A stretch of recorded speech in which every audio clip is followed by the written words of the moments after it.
అందరికి శనార్థులు ఆడోళ్ళకి మంగళార్తులు అందరు బాగుండాలి అందులో నేను ఇట్లా ఉండాలి ఇక మీ రాజన్న వచ్చినంటే మన తెలంగాణ జోరుదారం వచ్చేట్లయితే పట్టుకోచుండోళ్ళ గవేందో ఒక పారి అరుచుకుందాం పారి ఇగో ఈ దద్దన్నలకు చేత కాకపోతే 50,000 మంది రైతులను వెంటేసుకొని పోయి గీల పండ వెంటి దొక్కుంటా పోయి మరి మేడిగడ్డ దగ్గర కుర్చేసుకొని కూర్చొని నేను నింపుతా రంది వనకుర్రి అని చెప్పిన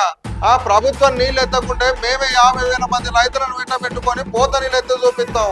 ఏంది రాజన్నకి ఇట్లా అంటున్నారని చూస్తున్నారా ఆడతెళ్దామంటే ఏమో మాట్లాడుతుర్రు మతి పోయిందా ఏంది అనుకుంటుర్రులా కాదుల్లా ఇవన్నీ నేను కాదు మన కేసీఆర్ సారు కేటీఆర్ సారు మేడిగడ్డ బారోజ్ గురించి మాట్లాడుతూ కాంగ్రెస్ ప్రభుత్వానికి చేత కాకపోతే చెప్పుండ్రి ప్రజలకు నీళ్లు మేమిస్తాం కదా ఎట్లా అనేది మేము చేసి చూపిస్తామని కేటీఆర్ సారు కేసీఆర్ సారు ఇప్పుడున్న కాంగ్రెస్ ప్రభుత్వానికి బాగా గట్టిగానే వార్నింగ్ ఇచ్చిండ్రోళ్ళ ఇక చూడాలి మరి కాంగ్రెస్ ప్రభుత్వం ఈ వార్నింగ్ ఏ విధంగా తీసుకొని రైతులకు నీళ్లు వదులుతుందా లేదా అని అగో చూడరు మీరు కూడా కేసీఆర్ సార్ ఎట్లా మాట్లాడుతుండో ఈ దద్దనలకు చేత కాకపోతే 50,000 మంది రైతులు నెంబడేసుకొని వీళ్ళని పండబెట్టి తొక్కుకుంటా పోయి మేడిగడ్డ కాడ కుర్చేసుకొని కూర్చొని నేను నింపుతా మళ్ళీ ఇవన్నీ రంది పడకుండా అని చెప్పిన నేను చేసి చూపిస్తాం గోదావరిలో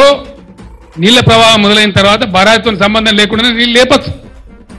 మళ్ళా మిడ్ మానేరు కలకల్లాడుతుంది లోయర్ మానేరు కలకల్లాడుతుంది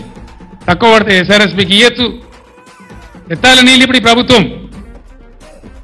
ఇది దీని పేరు చెప్పి దాని పేరు చెప్పి ప్రజల నోట్లో మట్టి కొడతామంటే చూస్తూ కూర్చోం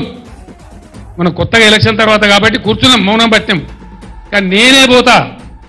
గోదావరిలో 20,000 క్యూసెక్లు దాటిన తర్వాత వీళ్ళు నీళ్లు ఎత్తడం ప్రారంభించకపోతే నేనే ఒక 50,000 మంది రైతులు వేసుకొని పోతా తొక్కి వీళ్ళని పండబెట్టి తొక్కి ఆ మోడల్ నడిపిస్తాం